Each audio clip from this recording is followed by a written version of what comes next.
Hello, good morning and welcome. It's Tuesday, March the 17th. Keir Starmer and Rachel Reeves will today present closer foreign ties with allies on the European continent as the answer to global instability triggered by Washington and playing out in the Middle East. My name is Sam Coates of Sky News. And I'm Anne McElvoy from Politico.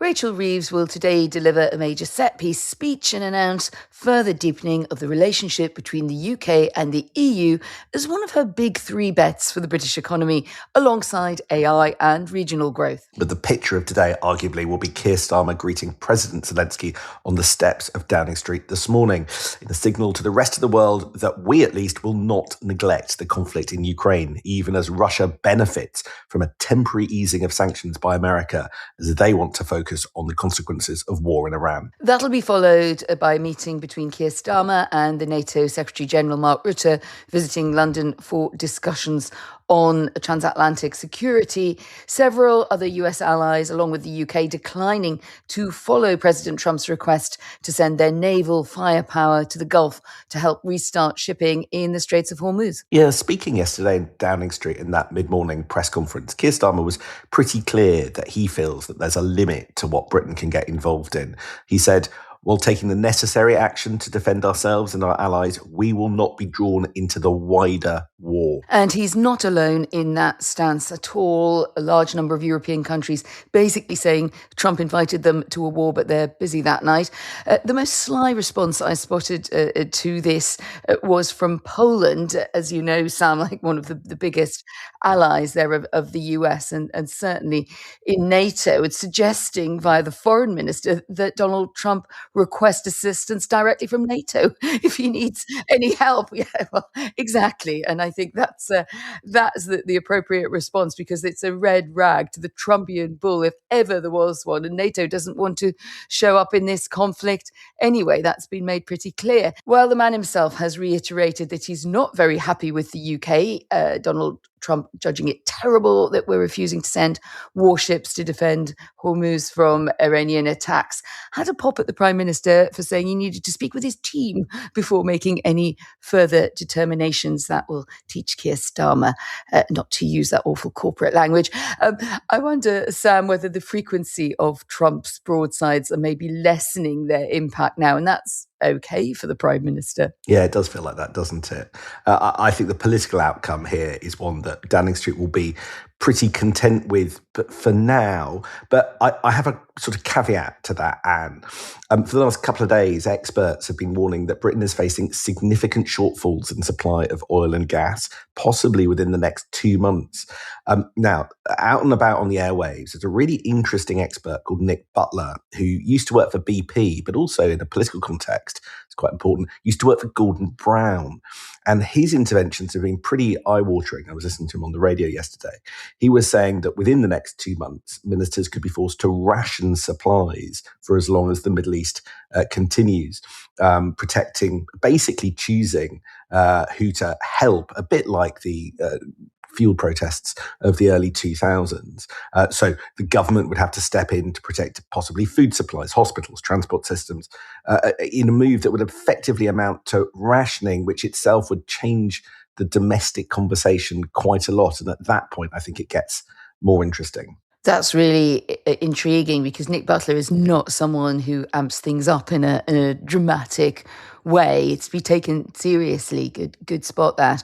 And there's further evidence of an imminent price shock because of price rises for the haulage industry. The wholesale cost of fuel up 32% since the end of February, and that obviously knocks on to the price of goods in shops. And other experts beside Butler also suggesting that the UK will need conservation supply measures, a bit like those Germany imposed in the wake of Russia's invasion of Ukraine. And that's really a form of rationing. That's the way that will be felt by the consumer. So I suppose the question then for Keir Starmer is, given his sort of, he's content at the moment to signal that he's reluctant to go along with Trump to try and send warship to try and reopen the Straits of Hormuz.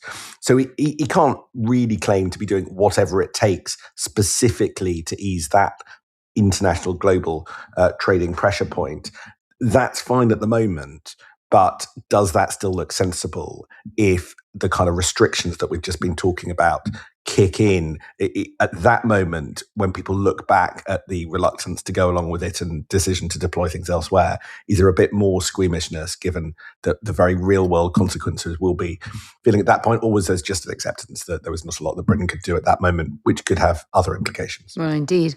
And while all of this is going on, there's quite a story on the front page of the Financial Times this morning reporting Angela Rayner took part in a call with city investors hosted by BNP Paribas, the French bank, in return for allegedly a 5-figure sum. She told investors a Labour government wouldn't be resorting to a borrowing blitz to fund greater spending, which those on the call saw as a sign of the way she would be positioning herself on that if she were to be running for the leadership at some vague future point. One investor on the call said that Rayner seemed to be putting herself somewhere between Chancellor Rachel Reeves' ironclad fiscal rules approach and Andy Burnham's comment that Britain shouldn't be in hock to the bond markets, which raised eyebrows about how he thought these things worked. Anyway, that speaking fee would be useful to cushion the impending blow of settling a stamp duty tax bill if that arrives as expected soon with Angela Rayner. Can I be honest, Anne? This has got every single bit of my antennae twitching, this story. Right, leave quite aside the sort of leadership element of this story, and leave aside the positioning element of this story. It's the rest of it that's quite striking. Well, first of all, there's no denial in this story. In fact, there's quite a lot of quotes from allies of Angela Rayner about what she's up to. So what she's up to is a various array of paid speaking engagements. The piece lists others, like the Property Mark 1 conference, not one that I've been to, but and the suggestion is that plus her autobiography could help pay off the large outstanding fine when it finally emerges from HMRC, which is thought to be in the region of £40,000, notwithstanding any additional fine on top that might come due to the bill for stamp duty on her purchase of her seaside flat. But the reason I say all my antennae are twitching is, you might remember a few years ago, Sky teamed up with Tortoise and we did something called the Westminster Accounts about all the sort of outside interests of MPs. And on coming into government, Labour tightened the rules. Last year, Lucy Powell basically instigated a process that removed the ability of MPs to give, quote, advice on public policy and current affairs. And in evidence to a standards committee, she said that the principle ought to be that you can't specifically monetize your position as a member of parliament in order to gain additional income. And whether or not it's the principles rather than the letter of the law here, I do wonder how people react simply to going on calls with global investors to inform them about what the current or future Labour governments might do in return for cash, right? That has mega rag flags. And however big your bill from the taxman is doing that justified? I think that is a question that suddenly she might find herself having to answer far more urgently than what would her fiscal rules be if she was leader. Can I just say that any politician who sets Sam Coates' antenna twitching, yeah, you got to take that seriously. Seek help immediately. Speaking and broadcast fees for MPs are always a thorny area. It's really telling that you point out that tightening. I wonder what it actually rules in and rules out. Maybe we'll take another look at that. I'm interested in the setting for this, the BNP Paribas crowd. And it reminded me of a nugget I heard and passed on the podcast a little while ago. Actually, it was around Davos time, which was my time to rub shoulders with those with better cut suits even than Sam Coates. And a couple of big figures in financial public affairs were saying that they were quite impressed by Angela Rayner and thought she would be a good candidate if Keir Starmer were not to make it through the next year or so. And despite that reputation as a fiery darling of the trade unions, I thought that was a slightly surprising fan base, but they were pointing out that she had her face seen around the square mile and was keen to show up in the world of high finance. Now, possibly also because that's where the speaking dosh is, but it's not bad positioning for brand Angela, assuming that it doesn't hit that third rail that you're flagging there, Sam. Yeah, I think that's the sort of tightrope that she is looking to navigate. Right. Shall we switch quickly to voting intention? It's an interesting one this week, right? Sky News Times, YouGov voting intention has got Reform up top on 25. That's up to Greens second, no change on 19, but clearly ahead of the Tories this week, who dropped a couple of points and now on 17, tied with Labour, also on 17, no change, and the Lib Dems on 14%. So a sort of bit of a margin, 6-point lead for Reform UK. This is the first voting intention poll since we had the row between Reform UK and YouGov, the pollsters that generate this for us and for the Times. What's happened in the intervening period is that as a result of a bit of back and forth, YouGov now released some additional underlying data that they use in the calculation of these figures. And it's quite techie, but it's YouGov ask a couple of different questions about voting intention, and one of them, which doesn't prompt for constituencies, doesn't ask you to think when thinking about how you'd vote in your particular seat. It thinks that one is more relevant and are likely to use the numbers in that and claim that that's the true basis of what YouGov are finding. YouGov haven't changed the methodology, say that their process generates the correct and the fair figure. And also, to be fair to them, they got at the last general election, the figure for Reform UK bang on at 15%, which was what their final call said, and with the best pollster when it came to predicting the number of seats that where they went. They got 92% of the seats accurate. So they have a track record on methodology, and Reform's attack came after the polling numbers for Reform dropped a bit. They did for all pollsters, but they dropped particularly for YouGov. So that is the context of a row. But I'm sure you'll hear a sort of Reform side argument around the YouGov numbers today, and that's sort of the context. I've written a lot for it on the Sky News website, so if you want to know more details, have a look there. Yeah, I might swat up on that, actually. It can't be good just looking at these figures for Labour to be seeing itself just in that way of the way these things come across as a bit of a medal table these days, with more parties in the mix, to be sitting there with Reform, Greens and Conservatives. Actually, Conservatives are on the same, but with a couple of parties surging ahead of them, that must still, I think, cause some collywobbles. Now, Volodymyr Zelenskyy is in town. He'll be meeting Keir Starmer outside Number 10 this afternoon. He's getting quite a lot of those pictures outside the glossy black door for his photo album from his leadership, holding the hand or grasping the hand of the Prime Minister in a manly fashion in front of the cameras, and then a private conversation inside. There is news of a partnership to boost global defence capability against the proliferation of that very low-cost military hardware and drones, which has sort of just turned out to be very cheap and horribly effective. And as part of that agreement, the UK and Ukraine will be looking at opportunities to boost the higher level of technological cooperation and industrial production, bringing in third parties, and also using Ukraine there more intentionally as a place where that can be driven forwards. So that's things like drone surveillance, extensive electronic warfare, AI-driven targeting. And AI is really the clue here to the way that the battlefield is changing towards uncrewed systems, basically. So you don't have to keep talking about boots on the ground. And it's one area where the UK believes that working with Ukraine, there is still an advantage over Russia in defense technology. And we've had some targeting successes, or rather Ukraine has, with support from allies to show that.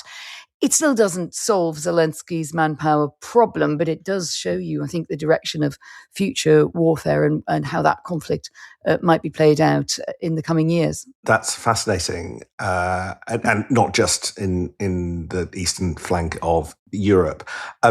There's a story today on Bloomberg that has got quite a lot of red lights attached about how Ukraine is doing, because they report that Ukraine risks running out of money in a matter of months. Now, there's a big sort of bust-up inside the EU. Hungary and Slovakia have vetoed the EU loan package. And essentially, this is probably going to mean Ukraine has to rely more on the IMF, but the IMF requires the Ukrainian government to do some cost-cutting in order to justify additional help. And that cost-cutting isn't being passed through the Ukrainian parliament. And so there's a bit of a standoff there. And so it's not quite clear the sources of funding in the months coming up. All of this just reflects a bigger picture of the world just having so many different places where it needs to focus its attention. Obviously, correcting that is part of the point today by Keir Starmer. But I think striking partnerships over defence and AI, important as they are only really a kind of quite small part of the overall jigsaw to helping Ukraine, which it is in fairly tough straits, I think. Today, we also get the Mace lecture in the city from Rachel Reeves. The headline of the overnight trail is the pledge that the UK will see the fastest adoption of AI in the G7. There's always a G7 reference there to anything that may look reasonably good for the UK from the Chancellor, a 2.5 billion boost to secure the UK as a world leader in AI and quantum. Playbook reporting that she'll make the case that Britain will be an active and strategic state focused on AI. Echoes of Rishi Sunak here. Si monumentum requiris circumspice. I think that's that feeling there about the Sunak legacy on AI, regional growth, and the drumroll item in every big economic speech these days, deepening relations with the EU. She does, however, still have money to find at home pretty urgently for the kind of priorities that you were flagging there on Ukraine and other crises facing us in defence and security. My colleagues Esther Webber and Sam Blewett reporting further cuts to the aid budget were floated as a way to unlock that delayed defence investment plan. A Whitehall official acknowledging it has been discussed but has been ruled out. As in ruled out for now or ruled out forever? Who knows? That's a mini black hole to ponder. While you have been saying that, Anne, I've been wondering what on earth sic monumentum circumspice means, which you threw in halfway through your answer and totally threw me. Could you enlighten us? Oh gosh, yeah. Well, that's if you need a monument, look around you. Okay. Goes back to the ancient world, but it also means that if you build, if you want to look at Christopher Wren, look at St. Paul's Cathedral. Gotcha. Or that, or we just cut it. No, we're keeping this in because looking around you is what you need. Having to explain bits of Latin, I'm my inner Boris Johnson. Looking around the UK is needed to understand more about its relationship with the EU. You have to look in pretty much every direction. That the idea here, I think, of Rachel Reeves is to sound almost as pro-EU as you can get without reversing Brexit. Now, we're not going to get a great deal of specifics today. They're talking about deepening the single market in areas, as possibly chemicals, possibly others. Let's see. The sort of big win for Rachel Reeves is, and the rest of the government, to be fair, is to slightly flesh out some of the politics and what they're against as much as what they are. 2 points I've picked up overnight. First of all, this government think the Tories are massively underestimating how much the public aren't a fan of the Brexit status quo. So Mel Strider's been out and about attacking what Rachel Reeves is seeing, but Labour seem pretty confident that the public aren't dumb enough to think that we're trying to rejoin the EU and that argument has been put to bed. So they think that they're on quite solid ground there. And then when it comes to reform, Nick Thomas-Symonds has given an interview overnight in which he points out that just where the EU relationship could go with Farage, saying Farage is also talking about taking away welfare support from EU settled citizens, which would take us to some sort of trade war with the EU. That's the last thing that we want. And I think as we approach the next election, will we end up in a kind of back in those discussions of a no-deal Brexit, in breach of obligations, the consequences of that, the trade consequences, could be where the discussion goes. So Nick Thomas-Symonds sort of front-running that. So you're getting a sense of where the government's positioning is, even if you don't get a great deal of policy. But the policy stuff doesn't feel uncomplicated. Because it isn't. And you're right, Nick Thomas-Symonds, big week for him. He's to and fro to Brussels, always trying to get this deal of the reset over the line. But the trouble here is that the Brexit reset man on the other side, Maros Šefčovič, confirmed the tale reported by Politico and others that the EU is actually holding out due to demands for a tuition fee cut for Europeans who would then come to the UK under that kind of arrangement. Now, I said on the podcast yesterday that this is a stalemate, that the UK government negotiators, and I think we may just have name-checked one a number of times, or the main one, saying, oh, look, there are clear lines here on both sides. The UK is not budging. Europeans keep asking for it, but it's no biggie because we each understand that. I'm putting words in their mouth here, but this is the shape of the argument in the negotiation. But I still think there's a question. Can we get to a concrete summit date this week when everyone's milling around in Brussels before a big European Council? if that is not resolved. It seems odd for it to be rearing its head now if it's not really a sticking point. If it was just something where we agree to differ, I think it might have gone away by now. At the start of the year, we thought that changing the relationship between the UK and the EU would be one of the biggest things. This week is one of those crunch moments. So let's see how it plays out. Right, I think that's it for today. The alarm's gone off. So we will be back tomorrow for Wednesday's Politics at Sam and Anne. Have a lovely day. I'll be reading up my Latin dictionary. I'm never going to get over this one. I'll see you tomorrow. I'll bring the dictionary along.